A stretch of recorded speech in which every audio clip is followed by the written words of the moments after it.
Now, let's begin this one. Logan Walsh stared at the dusty horizon of Afghanistan from his forward operating base, clutching the letter that had arrived that morning. 6 weeks into his third deployment as a Delta Force operator, and Diana's letters had grown shorter, colder. This one merely contained logistical questions about bills and when exactly he'd return. Nothing about missing him. Nothing about love. Bad news from home? Asked Sergeant Russell Tanner, Logan's closest friend since Ranger School. Diana's different. Something's off. Logan folded the letter, tucking it into his chest pocket. Been that way since I left. Russell clapped him on the shoulder. All marriages hit rough patches during deployments. You'll fix it when you get home.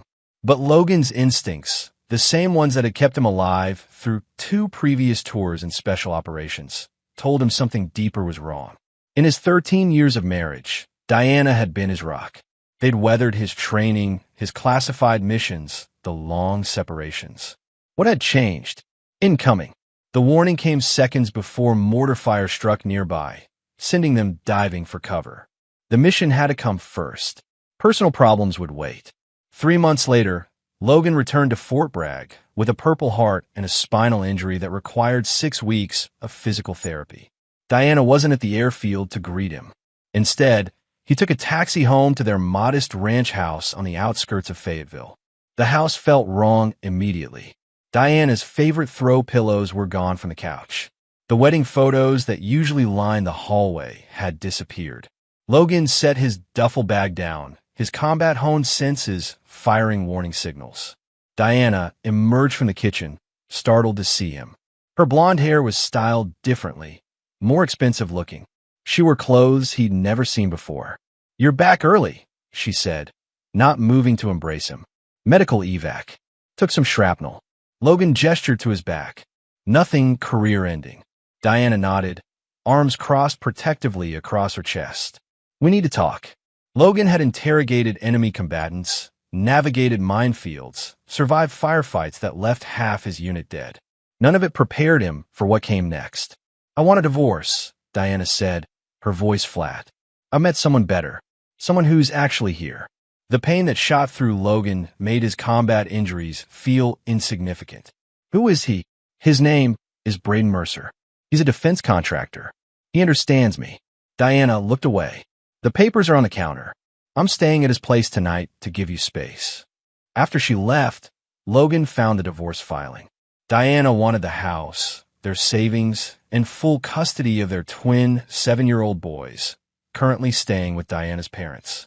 Her justification: father absent due to voluntary military service, unstable lifestyle unsuitable for children. Logan called his sons that night, their excited voices momentarily lifting the fog of betrayal. As he hung up, his military training kicked in.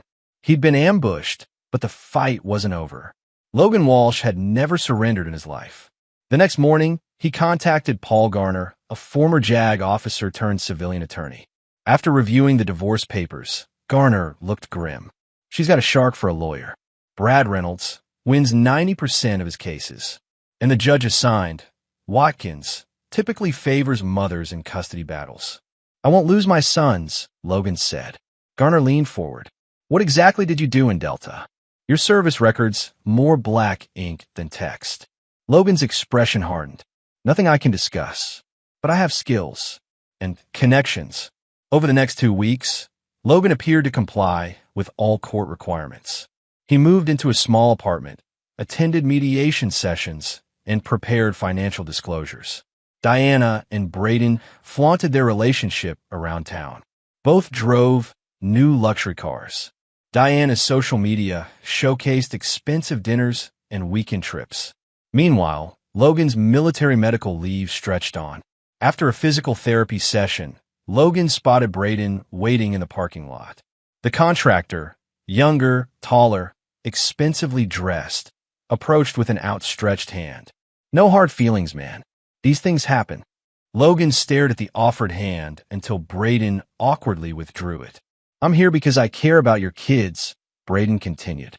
"Diana says you're a good father, just unavailable. I want you to know I'll treat them well. Maybe we can work out some holiday visitations. You've known my sons for what, 3 months? and you're planning their future. Logan's voice remained measured, controlled. Braden's smile faltered. Diana says they already call me Dad. Logan moved so quickly that Braden had no time to react. He didn't touch the man, merely leaned close enough to whisper a word of advice. In combat, never reveal your position to the enemy. As Logan walked away, his phone buzzed with a message from Russell. Package secured. Operation Homecoming is a go. The temporary courtroom was silent except for the rhythmic tapping of Judge Watkins' pen against his legal pad. Preliminary divorce hearings were typically straightforward, but this one had dragged into its third hour. Mrs. Walsh, the judge continued, you maintain that Sergeant Walsh's military career makes him an unsuitable primary caretaker for your children? Diana nodded confidently. Yes, Your Honor. My husband has been physically present for less than half of our sons' lives. They need stability. Her attorney, Reynolds, added, and with Sergeant Walsh's injuries and potential for redeployment, the children's best interests are clearly served by remaining with their mother. Logan sat quietly at the defendant's table, his military posture unwavering. He'd barely spoken during the proceedings, letting his attorney handle questions. Judge Watkins had noticed. Sergeant Walsh, do you have anything to add before we adjourn? For the first time, Logan spoke directly. I'd like to submit additional evidence regarding custody arrangements, Your Honor. Reynolds immediately objected. Your Honor, this is irregular. All evidence should have been submitted during discovery. This information only came into my possession yesterday, Logan replied calmly. The judge sighed. I'll allow it, but this had better be relevant. Logan approached the bench and placed a sealed envelope before the judge. This contains information pertinent to the safety and security of my children. Judge Watkins opened the envelope, removed a single sheet of paper, and began reading. His expression shifted from annoyance to confusion to alarm. He looked up sharply. Clear the courtroom. Now, Reynolds rose. Your Honor, I protest. Bailiff, secure the doors, the judge ordered. No one leaves. As the bailiff moved to lock the courtroom doors, the judge lifted his desk phone. This is Judge Watkins in courtroom 3B. I need military police here immediately. Security code Alpha 75. Diana's confident demeanor crumbled. Logan, what have you done?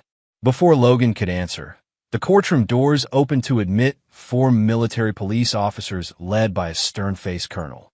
Colonel Wright, U.S. Army Criminal Investigation Division, the officer announced. Mr. Braden Mercer, please stand. From the gallery, Braden rose slowly, his face pale. There must be some mistake. No mistake, Colonel Wright replied. You're being detained on suspicion of espionage against the United States government. As the MPs moved to handcuff Braden, Diana lunged toward Logan. What is this? Some sick revenge plot. Mrs. Walsh, Colonel Wright interrupted. You'll need to come with us as well for questioning. This is insane, Diana shouted as another MP approached her. Logan, tell them this is a mistake. Logan finally stood, his voice level. No mistake, Diana. While I was getting shot at in Afghanistan, your boyfriend was selling military intelligence to foreign operatives. Intelligence that got 3 of my teammates killed. I didn't know, Diana whispered, the color draining from her face. That's what we'll determine, Colonel Wright said. Judge Watkins, we'll need to continue this in a secure facility. As Diana and Braden were escorted out, Logan remained behind with his attorney and the judge. Sergeant Walsh, Judge Watkins said gravely, I assume you have evidence beyond what's in this document. Yes, Your Honor. My unit tracked a leak for months. The intel pointed to a contractor with Meridian Defense, Braden Mercer. He was using personal relationships to access information he shouldn't have had clearance for. And your wife? Unknown at this time. Logan answered professionally. But she had access to my personal effects, including a coded mission journal I maintain as par protocol. Outside the courtroom, Russell waited by a military vehicle. Phase 1 complete, he said as Logan approached. Your boys are with your parents as requested. Logan nodded. And the surveillance? All recorded. Diana accessed your lockbox 3 times while you were deployed. We don't know yet if she was a willing participant or just a pawn. Either way, Logan said, his expression hardening, she chose him over me. over our family. What's next? Russell asked. Now we wait for the counterintelligence investigation to conclude. Meanwhile, I have sons who need their father. The military tribunal convened behind closed doors at Fort Bragg. Logan sat in the observation room, watching the proceedings through one-way glass. His dress uniform felt tight across his shoulders, the medals heavy on his chest. Braden Mercer sat at the defendant's table, no longer the confident homewrecker, but a man facing life in prison for espionage. The evidence was overwhelming. Classified documents found on his personal devices, offshore accounts containing payments traced to foreign intelligence services, encrypted communications with handlers in 3 countries. Diana had been questioned extensively, but ultimately cleared of knowingly participating in espionage. Nevertheless, her reputation was destroyed. The military community, the only one she'd known for 13 years, had turned its back on her. The wives who'd once been her friends now crossed the street to avoid her. Her parents, both former military themselves, could barely look her in the eye. After 6 weeks of investigation and hearings, Logan received a call from Colonel Wright. "It's done," the colonel said.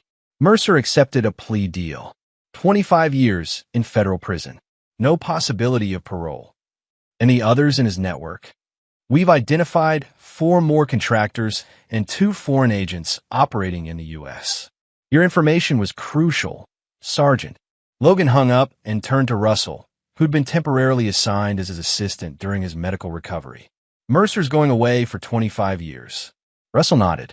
"Just in time for the custody hearing tomorrow." The next morning, Logan arrived at the courthouse to find Diana waiting outside, alone. Gone were the designer clothes and expensive jewelry. She'd lost weight, and dark circles shadowed her eyes. "Logan," she said, stepping toward him. "Can we talk before we go in?" He stopped, maintaining distance between them. "What's left to say? I made a terrible mistake." Her voice broke. "I didn't know what Braden was. I was just lonely, scared you wouldn't come home this time. Please, can we try again? For the boys." For a moment, Logan remembered the young woman who'd supported him through basic training, who'd waited patiently during his first deployment, who'd given birth to their sons while he was fighting overseas. Then he remembered her words. "I've met someone better." "No, Diana, we can't." "Logan, please." "You didn't just betray me," he interrupted, his voice cold. "You betrayed everything I stand for, everything I fight for." "The boys need both parents," she pleaded. "They'll have both parents, just not in the same house." Inside the courtroom, Judge Sampson, replacing the recused Judge Watkins, reviewed the updated custody filings. Diana's attorney had withdrawn from the case, leaving her with an overworked public defender. Logan had retained Paul Garner. "Given the extraordinary circumstances," Judge Sampson announced, "I've reviewed this case with particular attention. Mrs. Walsh, while you've been cleared of criminal wrongdoing, your judgment has been called into serious question. You expose your children to an individual now convicted of espionage against the United States." Diana stared at the table, silent tears tracking down her cheeks. "Sergeant Walsh, your service record is exemplary. Your commanding officers speak highly of your character and dedication. Furthermore, you've secured appropriate childcare arrangements during any future deployments." The judge closed the file. "I hereby grant primary physical custody to Sergeant Logan Walsh, with Mrs. Walsh to receive supervised visitation until such time as the court deems appropriate to revisit the arrangement." Diana gasped. "You can't." "Mrs. Walsh," the judge warned, "do not interrupt this court." After the hearing, Logan walked to his truck where his parents waited with the twins. The boys ran to him, wrapping their arms around his legs. Logan knelt, embracing them properly despite the pain in his healing back. "Are we going home now, Dad?" asked Ethan, the older twin by 3 minutes. "Yes, but to a new home. I bought us a house near Grandma and Grandpa." "What about Mom?" Michael, always the more sensitive one, asked. "Your mom will visit you, but you'll be living with me now." As they drove away, Logan caught sight of Diana in his rearview mirror, standing alone on the courthouse steps. He felt no satisfaction in her tears, no pleasure in her downfall, only grim resolution. In war and in life, There were consequences for betrayal. 3 months later, Logan returned to active duty, his back finally healed. His parents had moved into the guest house on his new property to help with the boys while he was on base. Diana's supervised visits had been increased to twice weekly, though the boys still struggled to understand what had happened. On his first day back, Logan found Russell waiting for him outside the unit headquarters. "Got some news," Russell said. "Diana's filed an appeal. Wants to revisit the custody arrangement." Logan nodded, unsurprised. "Let her try. You're not worried?" "No." Logan checked his watch. "I have a meeting with the commander." Inside, Colonel Wright greeted him with a handshake. "Welcome back, Walsh. How's civilian life treating you?" "Ready to be done with it, sir." "Well, I have something that might interest you." The colonel slid a folder across the desk. "Special Operations Task Force Tracking Foreign Intelligence Networks. 6-month deployment, starting next month." Logan opened the folder. "Eastern Europe?" "Yes. The same network Mercer was working with has operatives there. We need someone who understands this case from the inside." "What about my custody situation?" "We've thought of that. Your parents have temporary guardianship while you're deployed. And we've made sure Judge Sampson knows this mission directly relates to national security matters that affected your family. He's denied Diana's appeal until your return." Logan closed the folder. "I'm in." As he left the headquarters building, his phone buzzed with a text from an unknown number. "This isn't over. You've ruined my life. I'll get my boys back. D." Logan deleted the message without responding. Diana still didn't understand who she was dealing with. She'd chosen her side. He'd chosen his. Some betrayals couldn't be forgiven. Some bridges couldn't be rebuilt. The next day, Diana arrived for her visitation to find Russell waiting instead of Logan. "Where are my sons?" she demanded. "Sergeant Walsh asked me to inform you that today's visitation is canceled." "He can't do that. I have court order time." Russell handed her an envelope. "This is a copy of the amended custody order signed by Judge Sampson this morning. Your ex-husband has been deployed on classified assignment.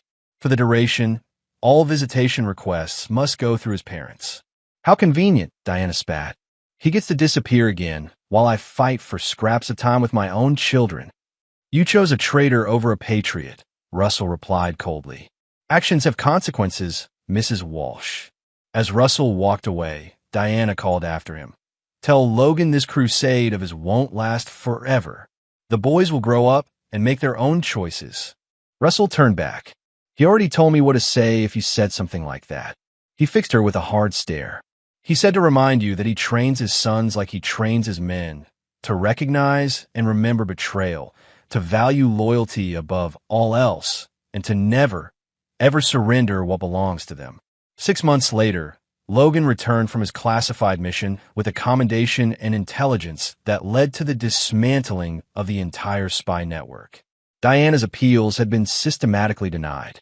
Her parents had cut financial support after learning the full extent of her relationship with Braden. She'd been forced to move to a small apartment and take a minimum wage job. On the boys' 8th birthday, Logan hosted a party at their new home. The boys' friends from school came, along with several military families. Diana arrived at her designated time, bearing modest gifts she could barely afford. Logan watched from the deck as she interacted awkwardly with the children she'd once been prepared to take from him. She caught his eye, her expression pleading for mercy, for forgiveness, for some sign that his vendetta might someday end. Logan turned away without acknowledgement and rejoined the party. Some debts could never be repaid. Some wounds never healed. And Logan Walsh never forgot those who had tried to take what was his. This is where our story comes to an end. Share your thoughts in the comments section. Thanks for your precious time. If you enjoyed this story, then please make sure you subscribe to this channel. That would help me a lot. Click on the video you see on the screen, and I will see you there.